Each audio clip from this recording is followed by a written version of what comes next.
Warning: this video details a new way of thinking that promotes family unity, something that the current family law and governing bodies do not prioritize. It is imperative that you possess an open mind in order to be able to receive this revelation. You may proceed. Cheers.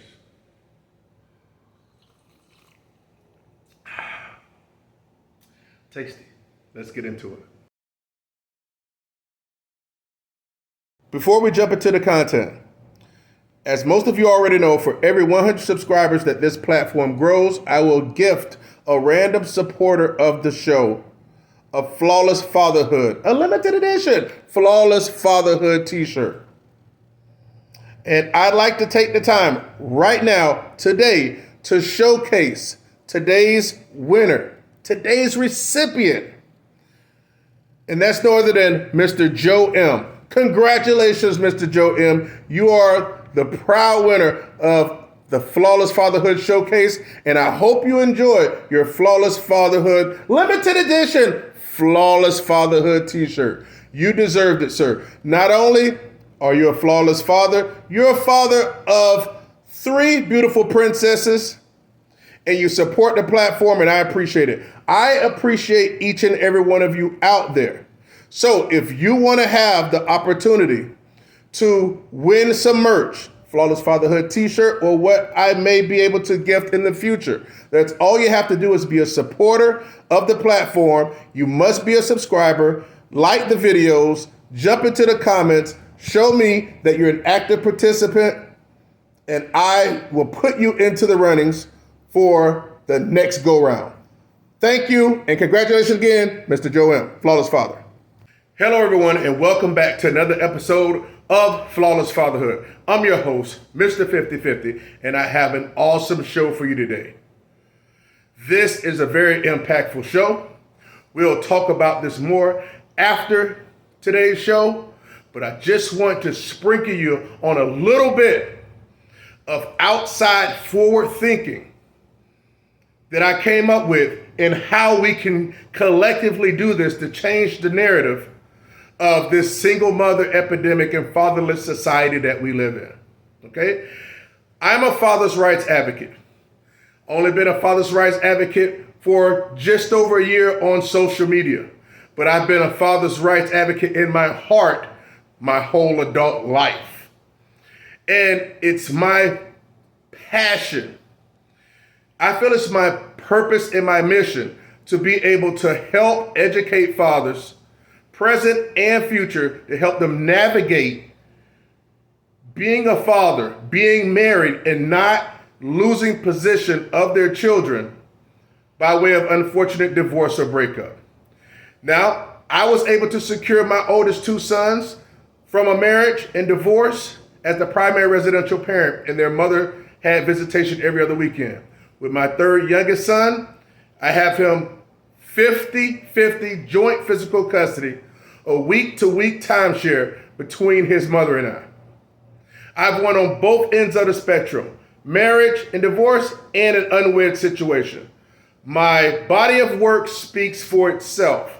I need you guys to understand, you have to be creative in order to defeat this system that's upon us. That's what I'm attempting to do with this Flawless Fatherhood platform. So if you get any type of substance out of it, any type of value, please feel free to join the community by subscribing, liking the video, hitting the comments, and sharing it on your social media, or either sharing the message via text message to someone that may need the information. We all know someone that does. Let's get to it. Now, we're going to focus on marriage, but we're going to touch on unwed situations in just, in a smaller part. Stick with me till the end. You're going to want to hear this. No one is teaching these methods. No one. These are my methods that I thought up. They are not illegal or anything. It's just an appropriate way how to move to protect yourselves and your loved ones moving forward. Let me ask you guys, have you ever heard of the marriage triangle? Let's talk about the marriage triangle. The marriage triangle It's a triangle that shows God at the head, and you have husband and wife. Basically, a husband and wife are unified under God, which makes that marriage complete. Let me ask you a question. Do you see any space, any corner in that triangle that has the state or the government on it? No, you don't see the state or the government on no corner of that marriage triangle. So let me ask you this. Why do we feel as if we have lowered ourselves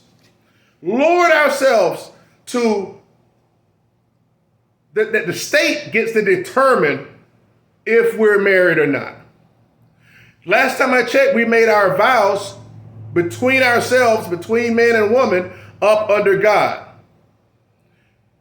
We're not making it to the state or the government or the establishment. You'll hear me use those words, but when I talk about the state, it means the government, and the establishment means the state and the government, because I'll interchange them.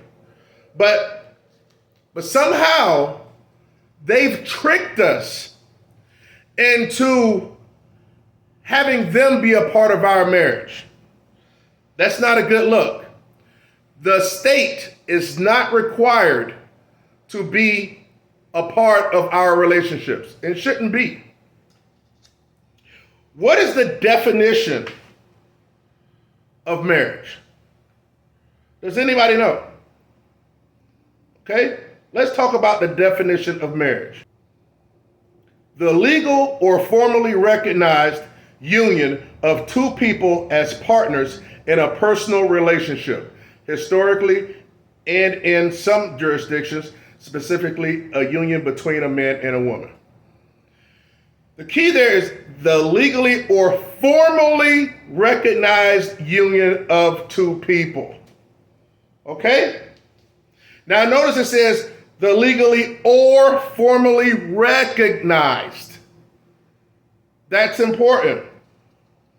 So let's go to the word formal. Formal means done in accordance with rules of convention or etiquette, suitable for or constituting an official or important situation or occasion. A formal dinner party. Second definition says an officially sanctioned or recognized. Officially sanctioned or recognized. That's what formal means. So let me ask you something. Does it sound like the state has to be a part of our marriages? You know, back in the day, they used to jump brooms and all type of stuff when they got married. There was no contract. They didn't need a contract. They didn't need a marriage license. Okay? Here's the thing about the way they finessed us so good. It's strictly voluntary. We don't have to get married. It's something that we volunteer to do. So it's not like they forced us to do a thing, but they did program us to. At least I could say I was programmed and did it at 19. But I sure hell wouldn't do it now. It's not a requirement. I know a lot of you be like, oh, well, my religion. As far as I'm concerned, when you have, we'll get into that. Let me ask you a question. Do any of you all know what a commitment ceremony is? A commitment ceremony. No? All right, let's talk about it. Here's the definition. A commitment ceremony is a way to celebrate a relationship without getting married or entering into a civil partnership. It can be held privately with just the couple or shared with family and friends. Here are some things to consider when planning a commitment ceremony. Location, activities, guests, vows, ring exchange, and first kiss. So, it sounds like a wedding, right? It sounds like a wedding to me. A commitment ceremony without getting married or entering a civil partnership. celebrate a relationship. So now, here's the deal. Let's go to this other definition. Historically, couples who couldn't legally get married by the church or the state because of their sexual orientation or race opted for a commitment ceremony. Many couples, this is powerful, and I need this to resonate in your souls. Many couples still use commitment ceremonies to bind themselves to one another without going through the legal steps that marriage requires. Let me say it again for the people in the back. Many people still use commitment ceremonies to bind themselves to one another without going through the legal steps that marriage requires. So you're telling me there are some people out there that are smart enough to have a commitment ceremony to bond themselves together in a ceremony in front of people between them two up under God, but keeping the legal system out of the equation? Nobody wants to talk about that. No one wants to talk about that. Let me ask you, does your stupid marriage certificate make you feel married? No. Let me tell you a thing about the marriage certificate or the marriage license. When you voluntarily go in there and say, hey, government, hey, state, can me and my fiance get married? Like, sure. Come on in here. And guess what? You're walking right into a spider web that's going to be hard to shake out of. And you know what's next when you get caught in the spider web.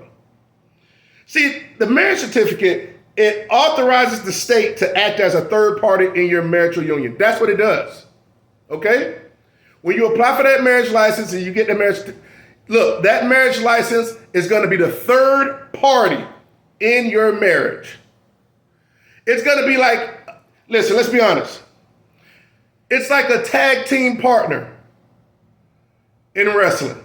It's a 2-on-1. Because let's be honest, the third party is not going to be on our side. The tag team partner is not going to be on the side of the man. It'll be on the side of the woman. So when things get tough, what's going to happen? Okay? Eventually the wife's going to go over there and going to jump and slap the hands. And then you're going to have 1985 Hulk Hogan jumping in and hitting them and doing the leg dropping 1, 2, 3 and pinning you. When you're dead tired, and guess what? You look in your corner, there's nobody there.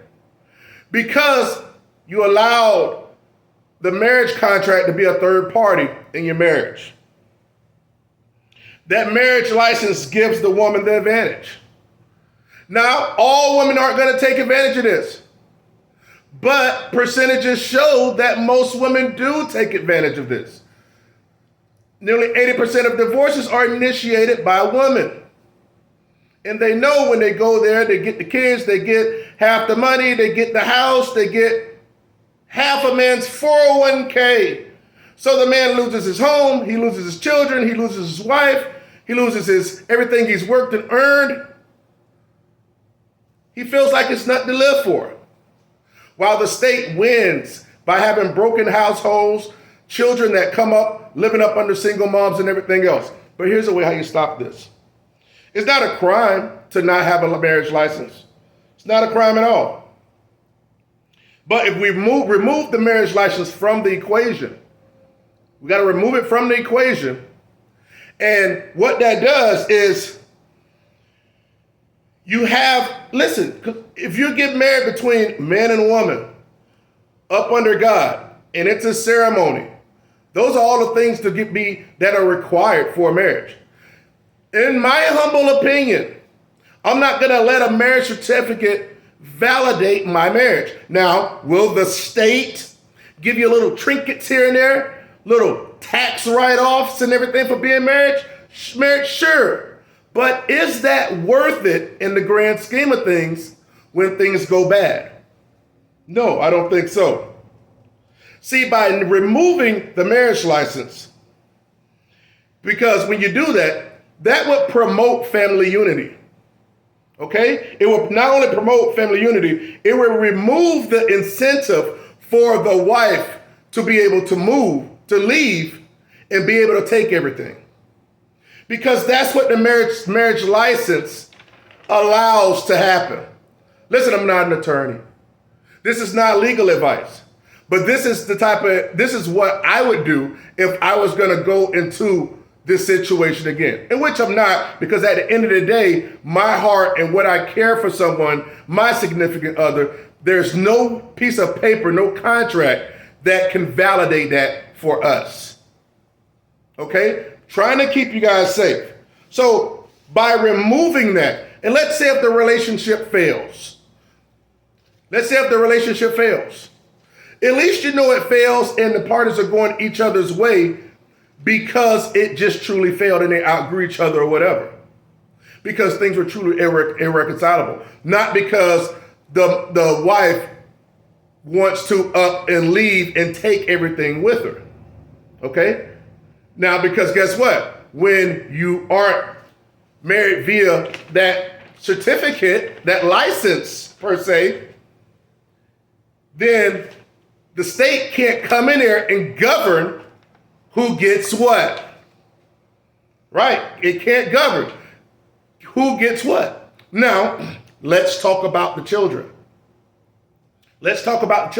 Well, since we're not married, Mr. 50-50, how can I protect the children? Because obviously, when you're married and you have children, you both have equal rights to the children, right? But hey, if you look at guys that are married now, they're still losing custody and everything else. So being married is not going to save you, and that's because they make missteps when they're going through a divorce. They make mistakes and they lose custody to the mom. That doesn't work here because I have 5 flawless fatherhood factors for husbands that would show men how to move so they don't lose position, like I did it in my marriage/divorce. But what you do for kids, let's just say it straight, you're gonna go and have a commitment ceremony. No certificate. You're gonna have everyone there. You're gonna have the whole big shebang. You're gonna have it there. You're gonna have someone marry. You're gonna have get a big old rock and put it on her finger. The whole 9. Let her have her day.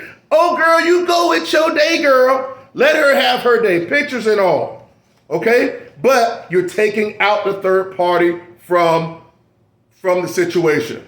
Okay? Now, as far as with the kids, let's say later on, a year down the road, you have a child.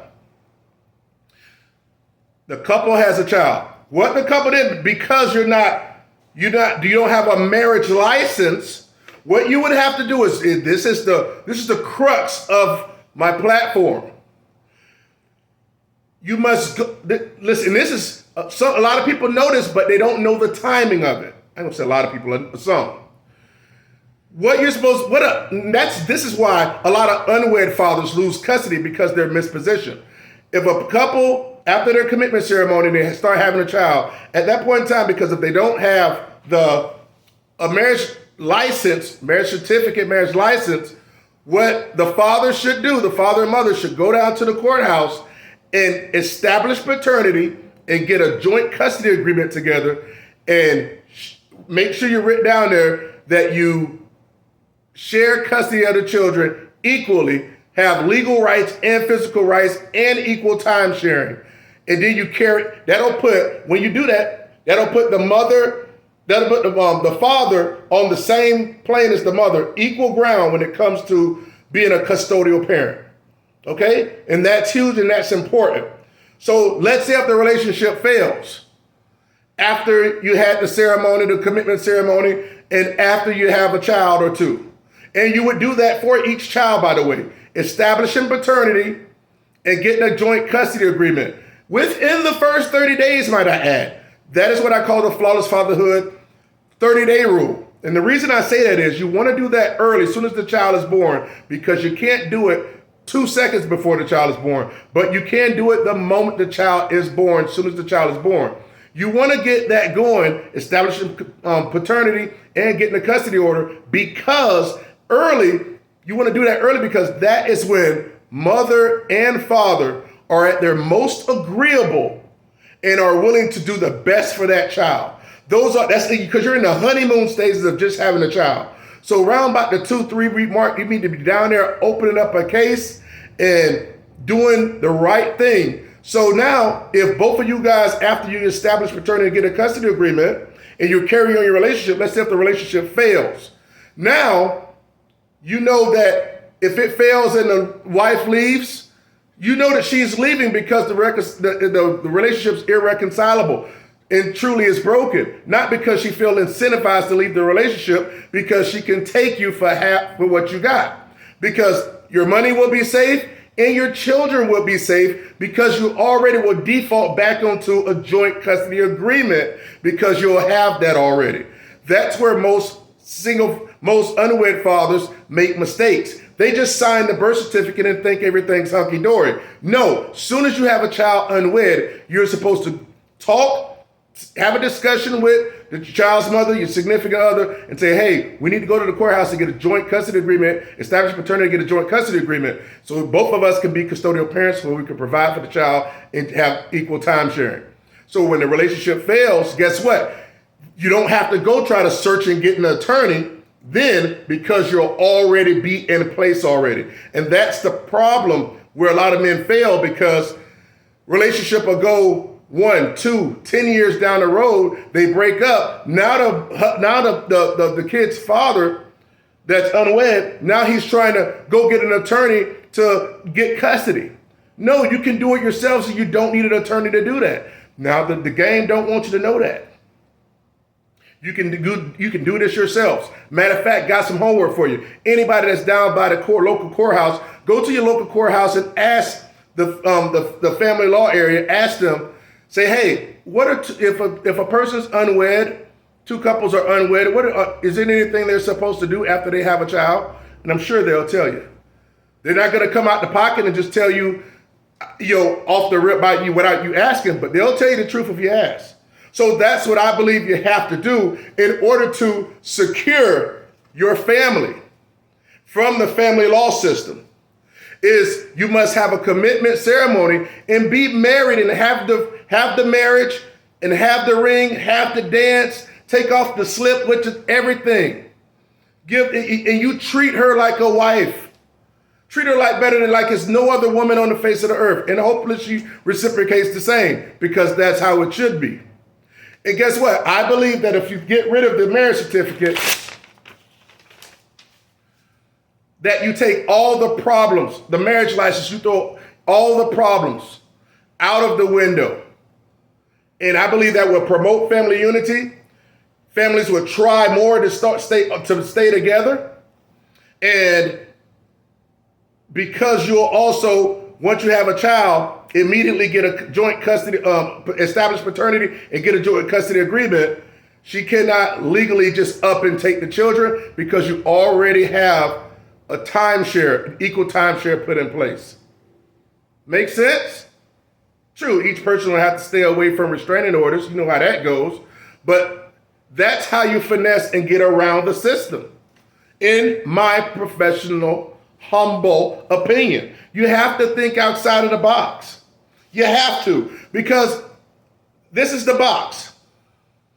If you're playing their game, and you have to play by the rules, okay? But you got to play by your own rules. You're playing by the rules, but you're playing by your own rules within those rules. You have to be able to finesse them. If you don't finesse them, they will finesse you. I hope that makes sense. Don't let the marriage certificate or the state, the government, the establishment tell you that you aren't married. Remove the marriage license from the equation. Have your commitment ceremony and enjoy being husband and wife, because that's the agreement you made throughout that ceremony in front of others up under God. That marriage certificate ain't worth nothing, in my opinion.